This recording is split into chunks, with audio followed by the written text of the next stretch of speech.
आज से लगभग 563 ईसा पूर्व नेपाल के लुम्बिनी नामक स्थान पर एक महान आत्मा का जन्म हुआ। उनका नाम रखा गया सिद्धार्थ गौतम। उनके पिता का नाम शुद्धोधन था, जो कपिलवस्तु के राजा थे, और उनकी माता का नाम महामाया था। सिद्धार्थ के जन्म के कुछ दिनों बाद ही माता महामाया का निधन हो गया। सिद्धार्थ का पालन पोषण उनकी मौसी महाप्रजापति गौतमी ने किया। उनके जन्म के समय एक भविष्यवाणी हुई, यह बालक या तो महान सम्राट बनेगा या फिर महान संत।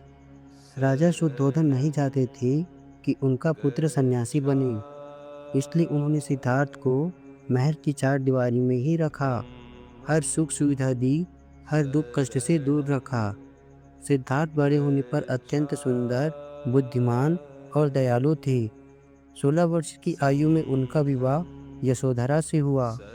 कुछ समय बाद उनके एक पुत्र का जन्म हुआ, जिनका नाम राहुल रखा गया। महल में चारों तरफ खुशियाँ थी, संगीत था, नृत्य था, पर सिद्धार्थ के मन में एक अजीब सी बेचैनी थी। एक दिन सिद्धार्थ ने अपने साथी चन्ना के साथ नगर भ्रमण करने का निर्णय लिया। महल से बाहर निकलते ही उन्होंने चार ऐसी चीजें देखी जिन्होंने उनका जीवन बदल दिया। पहला, एक वृद्ध व्यक्ति। सीख मिली, बुढ़ापा अटल है। दूसरा, एक बीमार व्यक्ति।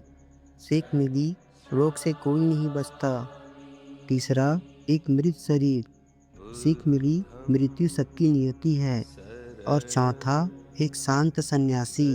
सीख मिली, त्याग में शांति है।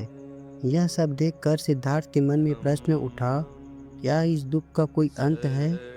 क्या कोई रास्ता है जो सबको मुक्ति दे सके? 29 वर्ष की आयु में एक रात जब यशोधरा और राहुल सो रहे थे, सिद्धार्थ ने अपना राजमहल, अपनी पत्नी, अपने पुत्र और अपना राज्य सब कुछ छोड़ दिया। उन्होंने अपने सुनहरे बाल काटे, राशि वस्त्र उतारे और एक साधारण भिक्षु का जीवन अपनाया। यह घटना महाभिनिष्क्रमण कहलाती है, अर्थात महान त्याग। सिद्धार्थ ने सत्य की खोज में कई गुरुओं से शिक्षा ली। अलार कलाम और मुद्दक रामगुप्त जैसे महान योगियों के पास गए, पर मन की शांति नहीं मिली। उन्होंने कठोर तपस्या का मार्ग अपनाया, लगभग भोजन बंद कर दिया, शरीर को कष्ट दिया, 6 वर्षों तक घोर तप किया।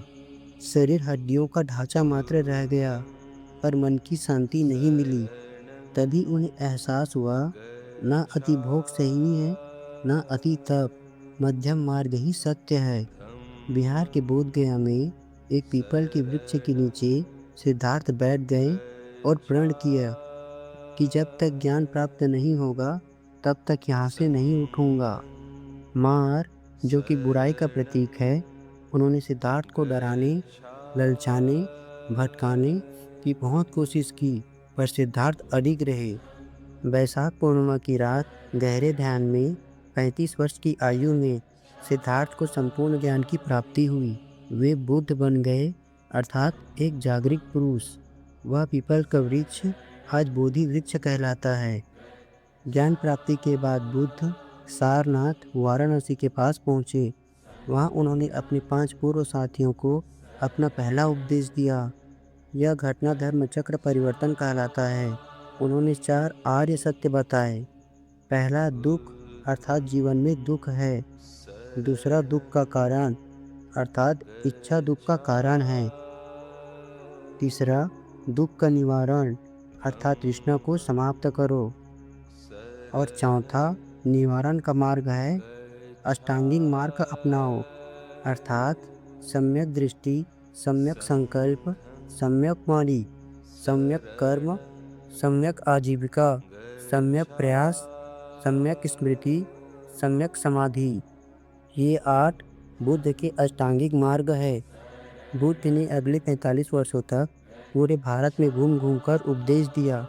उनके शिष्यों में राजा भी थे, गरीब भी, स्त्रियां भी और पुरुष भी। उंगली माल जैसे खोखा डाकू को भी उन्होंने करुणा से बदल दिया। आम्रपाली जैसी नगर वधु को भी उन्होंने अपना शिष्य बनाया। उनका संदेश था अहिंसा, करुणा, प्रेम और समानता। यही जीवन का सार है। 80 वर्ष की आयु में कुशीनगर उत्तर प्रदेश में 2 साल के वृक्षों के बीच लेटकर बुद्ध ने अपने अंतिम शब्द कहे, सभी संस्कार नाशवान हैं, अप्रमाद से अपना कल्याण करो। और वे महापरिनिर्वाण को प्राप्त हो गए। आज 50 करोड़ से अधिक लोग बौद्ध धर्म को मानते हैं। भगवान बुद्ध का संदेश आज भी उतना ही प्रासंगिक है। जो हुआ अच्छा हुआ, जो हो रहा है अच्छा हो रहा है, जो होगा अच्छा होगा। मन ही सब कुछ है, जैसा तुम सोचते हो वैसे ही बन जाते हो। बुद्धं शरणं गच्छामि।